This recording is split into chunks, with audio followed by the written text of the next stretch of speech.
So ideally, you're good in your class, you're the topper. But when there is an interview or when there is somebody sitting in front of you, are you able to talk, discuss what you have learned, and find it useful to the real world? What is it that you're bringing to the table?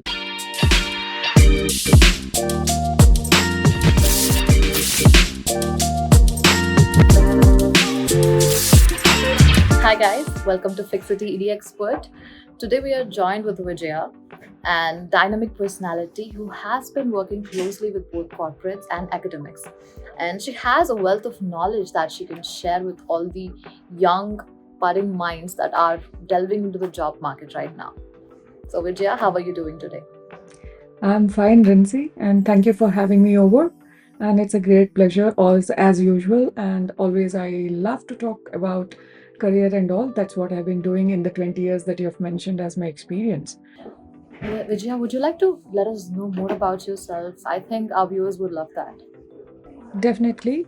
So, the 20 years of my experience comprised of academics as well as corporate, and also a lot of other various experiences wherein which I catered to all the career counselings that I could do beyond my job experience, and ensured that the youth, or you can say the young enterprising job seeking individuals, were guided in the right way.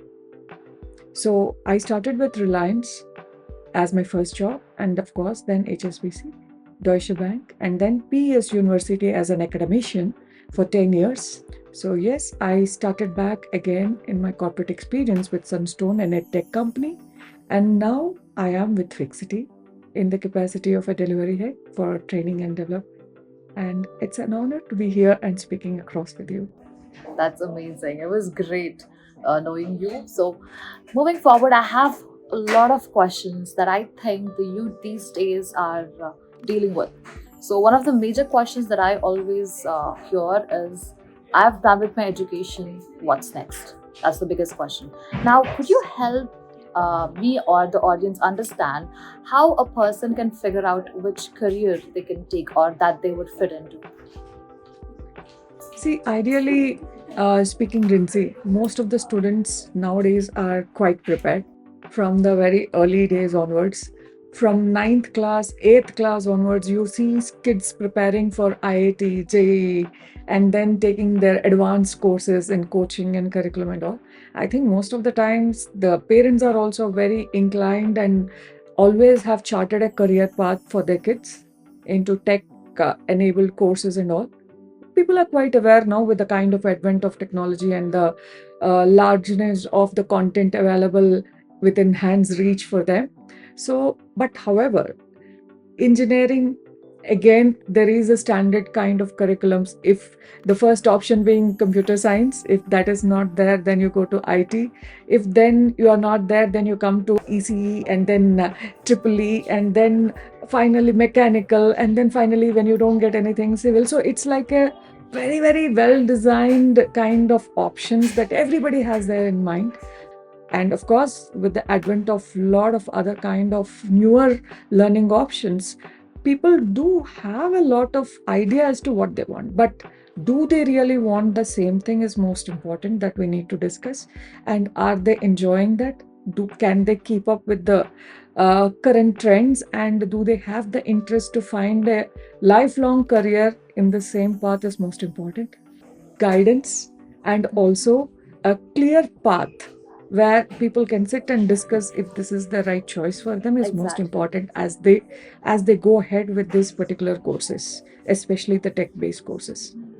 Exactly, perfectly said. And as you've mentioned, there's a career path set right from when they are studying, the Yeah. students, when they're in schools, the parents dream of having their kids as an engineer. Yes. So these things we've been saying for a long time. But I feel like there's a lot more that a person can do rather Yeah. than just be an engineer. There are a lot more Yeah. niche roles that a person can Yes. delve into, but Yes. they're not popularly Yeah. known. So, what can a student do Yes. to help explore these options? See, ideally, you definitely have to take guidance from experts. There are experts in and around us, and within family, outside the family. So it's always good. And then, of course, you have a lot of social mediums and professional social mediums where you can connect with the tech, what do you call, like experts in the field. And then nowadays, kids are there present across these platforms, and it's really surprising because when we started off, we didn't have this kind of access till a certain age. And now the kids are connecting all over with everybody. This helps. And of course, then you can definitely go through various articles on the internet to see as to what is the career path and what future does it hold. Most importantly, when you take career paths, it's okay to take the age old and the safe zone of career path, or you can say the specializations. But what exactly is the future world holding towards? And most importantly, are you able to take that course and fit in the future, or do you require a different perspective is important? So, career guidance, networking, and keeping people talking to people, holding discussions, and also lot of information search, which is readily available, can be a source of guidance for people to start off. Amazing inputs. I'm sure the viewers would love that because they're told that if you think, right internship or the popular mainstream jobs are the way to go, but that's not the case. There's a lot more that they can delve into and understand.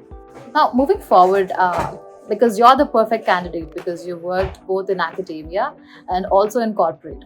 So, I would like to understand what are the few pain points that students face when they are transforming themselves from college to corporate? See, rightfully I said lack of clarity and guidance is one thing, but otherwise also, most of the times people are unable to culminate the classroom learnings into the practical components or how to use them in the real time world. So academically, they might be gathering somewhere around 90 percentile or 9 or 10 pointers and all these things. Fair enough. But they need to also understand as to what could give them that kind of expertise in using in the real time world. So as we see, we find the most of this particular pain point in tier 2 and tier 3 towns where people are unable to encounter this particular real time, what do you call, like expectations thrust on them. So ideally you're good in your class, you're the topper, but when there is an interview or when there is somebody sitting in front of you, are you able to talk, discuss what you have learned and find it useful to the real world? What is it that you're bringing to the table? Every interviewer asks this. So you're good in this, but if I give you a task, are you able to sort it out? Are you able to give a solution?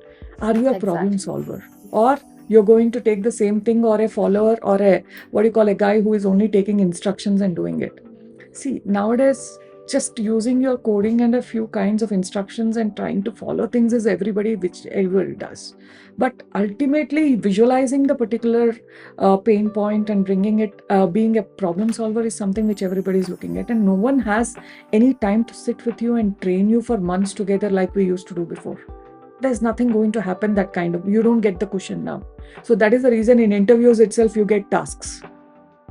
So you get tasks so that you can understand the real time and just come to the job and say that, okay, you have been already tested for the same and now we want you to do that immediately on the desk. So that's what is the kind of environment or the fast-paced environment we are in. So I think this is very important to address, and so possibly we need to bring that or connect that gap or close the gap which the academic world and also the industry expectations can make. That is true. That is true. And I think a lot of things are missing. Like, for example, there is no practical approach in our education system currently. I mean, it's slowly getting incorporated, but still not to the level that corporate expects. So, what can a student do to understand real world examples and be able to present themselves better in the interview? See, ideally, most of the times, if we tell that, okay, they're not getting practical exposure in the colleges, so ideally, they might be able to do within the comfort zone of their college, practical rooms and everything, but are they able to do the same thing in the corporate setup? So that can be addressed through internships, which can be taken up with various companies, and especially with startups, I would recommend, because startups are the places where everybody gets to do from the scratch. and you get to see multiple roles, and also cross-functional aspects are covered in startups. So you get to do everything.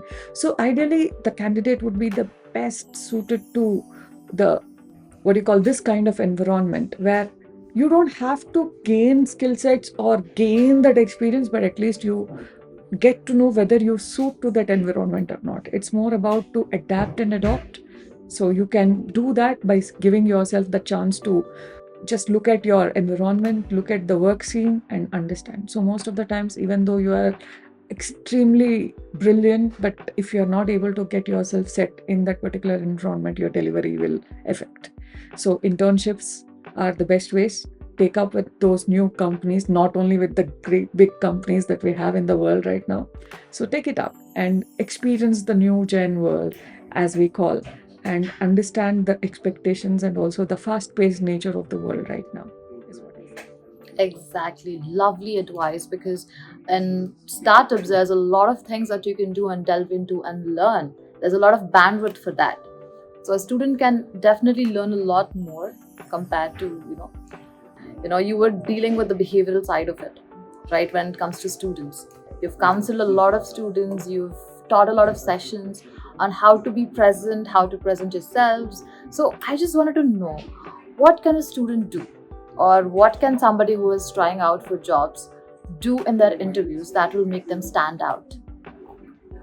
See, I think this is a very important aspect which we need to address, Rinzi, because as much as I've talked about adapting and adopting to the environment, that is post the interview, or you can say the post giving your tests and tasks and everything. But before that, there's something which we focus on as a behavioral trainer myself, that is skill, behavior, and mindset. So skill is not about the technical skills or their entire what you call like engineering skills, what we are looking at, or tech skills, what we are looking at. We are looking at the communication skills.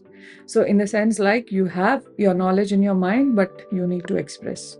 So you need to be vocal about it. You need to know how to explain others. That is what we call as knowledge transfer. So how do you do that? You cannot do that on what you call worksheets and share it with others with the SOPs, or write them in a stepwise way wherein which you can share it with others. So you need to explain people, you need to tell people what you know, and you need to ensure that others are also able to get what you're communicating.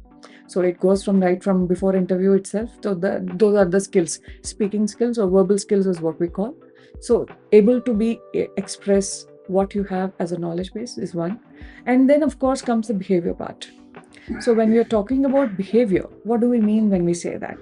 We mean that how do you take or conduct yourself in an interview or through the process of interview. Right?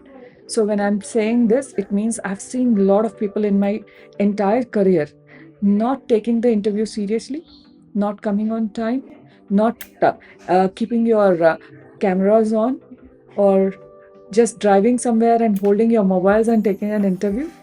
So not what you call concentrating or having a face-to-face conversation with the interviewer, and getting distracted by your friends across in your rooms, and a lot of other kinds of things, or tapping your fingers, or your body language, or the way you sit, the clothes you wear, and all of these things. I've seen so many times when we are talking to people, we see that most of them come in their what you call like casual best sitting postures. You cannot sit anywhere, sleeping on the bed, and keeping your what you call while sleeping, positioning your laptop anyways in sleeping, in sitting positions or anything. So these are certain disturbances what we have.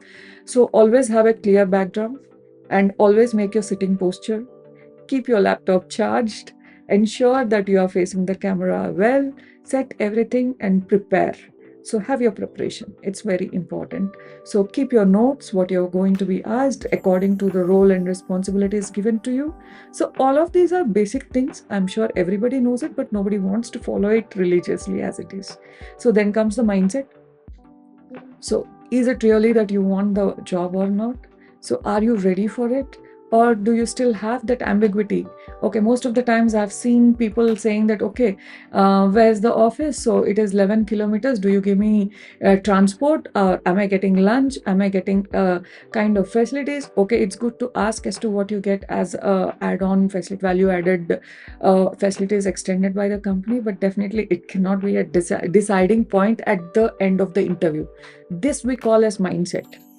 Because when you are applying for the job itself, your mindset should be ready to get into the job, and that is why you have given the interview. But end of the interview, it is not something where you just let the person know that, oh, it's very far, that's the reason I'm not going to consider it.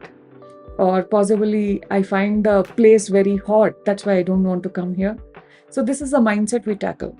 So you really know as to where the company is and where the job is supposed to be going on, and then you say that it's very hot, it's very cold, and possibly my parents are not agreeing. So I'm sure you should have informed them that this is the interview what you're going. This is where the mindset comes, right? So all of these make a part of your personality, That is true. right? As to how seriously you take the particular company. And I've seen most of the times people apply for multiple jobs and then finally they don't even remember the company name which they have employed, and they ask the interviewer themselves. Oh no, that's bad. So then they ask the interviewer itself, oh, may I know as to which position I have applied for, which is very wrong. Do your research. That's the key. So, yes, remember, at least remember the position what you have applied, the roles and responsibilities, prepare yourself. So you can't ask the interviewer, oh, sorry, I have applied for so many positions that now that you have come after some time, I don't really remember what position or what company. So just ensure that you are definitely in sync with the process. So that's where the lack of intent is what we feel that should be addressed most of the times, and most of the colleges, institutions, everybody should get this done. So how can you address this, Rinsi? I'm answering the question before you ask me the question, because how can institutions address this, I feel, is still the interviewers do see all these things. Exactly. So they're not looking at hip and happening people who jump across in shorts to come to office. I am very sure that percentage of offices are very less. Very Even less, yeah. now, we are very serious about the tech guys' deliveries and how we behave and how we go across, how we sit and all these things. They still matter. Otherwise, we would not be doing behavioral training at all. That is true. Take things seriously and keep your mind into what you're doing. It can Exactly. be anything. Now, these things might seem so trivial and it might sound like, yeah, we already know these things, but the impact that these little things make is huge when it comes to interviews and how you're presenting yourself. So that's an amazing perspective that we've heard from you. Now, Vijaya, as you know, the industry is ever evolving, ever changing. So what might be trending right now might not even make sense in the future. So what would be your advice for students to work on after they've entered their job zone, and what would you suggest they keep doing to keep up with the fast-paced world? It's very important to upskill yourself, Rinsi. Yes. Degrees can be acquired from institutions. Jobs can be given to you because we have a lot of companies who are offering jobs. But to be relevant in the market, you always need to upskill. Exactly. So there are various organizations. Jobs can be given to you because we have a lot of companies who are offering jobs. But to be relevant in the market, you always need to upskill. So there are various organizations who are giving this upskilling. Maybe you have done that in all your engineering, but still it is required to understand, because I'm sure in the tech world, every 6 months we have upgraded versions. So keeping yourself updated is not going to cause any kind of harm. So you're investing on yourself.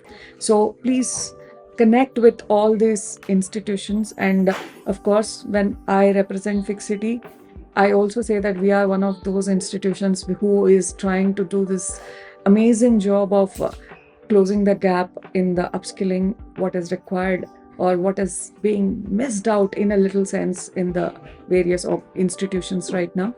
So we can definitely look forward to connecting with all these kinds of uh, organizations and ensure that we are up for the changes. That is true. And most people don't realize that most of the knowledge base is just a click away, or a search away, or an internship away, or a program away.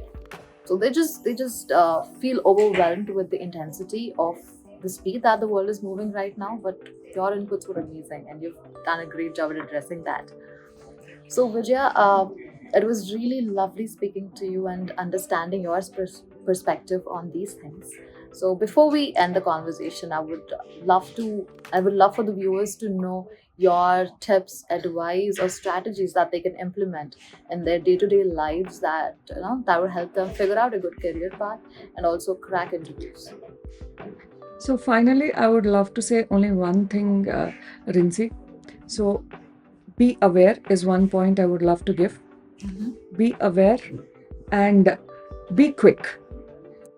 So be aware of the technologies around, be quick to grab the opportunities, and also ensure that you are in sync with the current changes and gear up for the changes. So these are the four basic things which I want everybody to do. Have a clarity. Have a clarity as to what you want to achieve and create your own path. Very important. So, with this, I would love to thank you, Rinsi, for giving this opportunity.